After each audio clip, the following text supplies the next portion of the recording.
So today, ngayong araw, magpapalit ako ng injector at ito ang ipapalit ko. Saan na yun? Wait lang. RS8 180cc. Hulaan nyo lang kung bakit. Dapat MTRT 160 lang pero may kamahalan yon. Sabi ng aking mechanic ay pwede naman yan. Kaso mag 180cc ka kasi iba yung bugon yun eh. So nag 180cc tayo. So una yung gagawin ay tatanggalin nyo ito. Pagkatapos yung tanggalin yan, ay ito naman magkabilaan. Kung meron pa kayong leg shield na wala na ako, meron pa yung parang bolt dito. Tama ba? Basta, yun. Ang pagtanggal dito ay madali lang. Ilahin lang to. At tapos na. Kung ilang beses ko nang tinanggal yan, madali na lang yan. Pero kung bago pa lang, dahan-dahan lang kayo.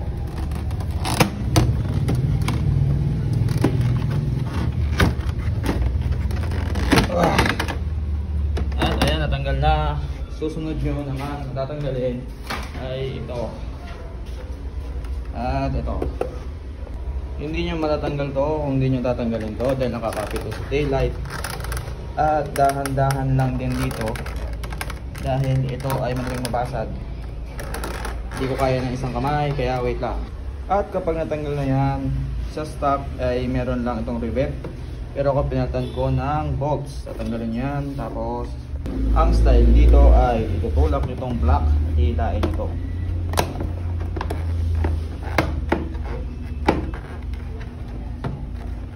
Ayan. Do it to the other side too. Pag nabaklas nyo na yan, ito naman ang susunod. Ito.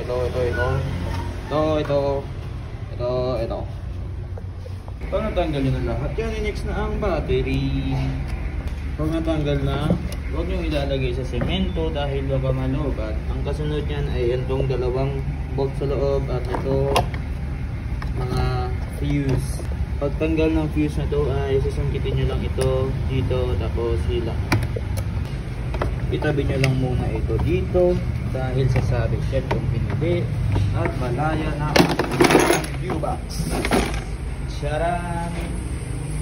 At dahil medyo nakaipit ang bolt na yan, tanggalin nyo itong kung ano man to. Tanggalin nyo ito gamit ang 10mm. At ayan na, nakawala na ang inyong injector. Tanggalin nyo itong socket na ito. Meron pa yan lock na bakal or clip. So, uy, what the fuck?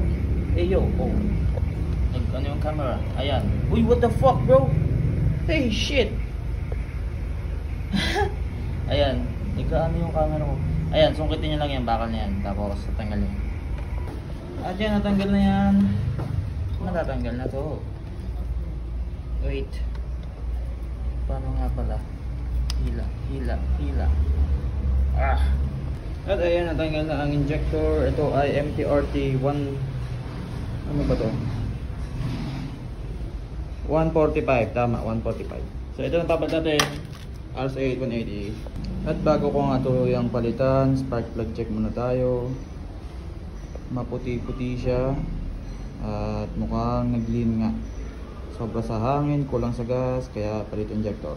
Ito na kung paano tinanggal, ganun din ikakabit. Papasok nyo lang ito dito.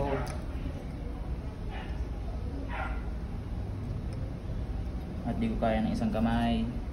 Pag napasok na yan, ibalik na ang lock dito.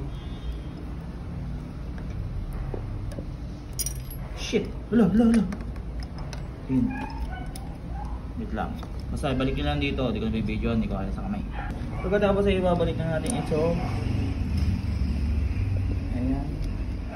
Pala.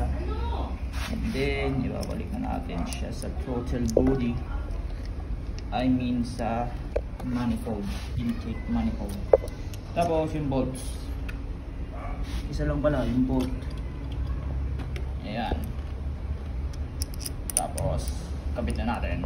Ngayon nakabit ko na siya. Ibalik na natin ang kanyang, nakalimutan ko tawag dito. Yan. Tapos ito naman.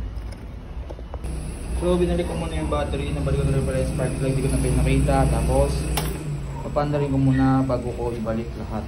para makita kung okay.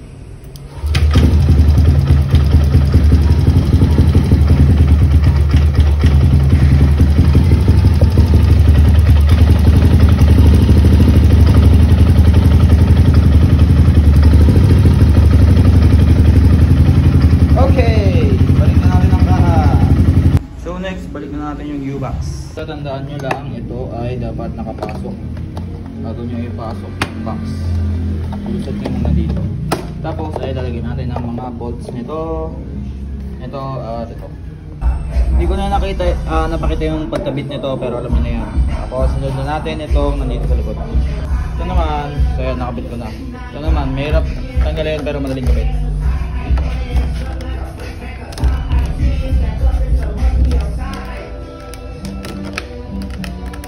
Kapit nyo lang. Pag okay na yan, ito naman. So, madali lang din to. What? Paano mo? Ano pala siya? Look! What? Look! Ibunga na pala siya? Wow! So, yan. Kakabit nyo lang to. Push nyo lang din. Tapos yan, guys. Ito na ang final. Yan. Kabit nyo lang yan. Tapos, tapos na.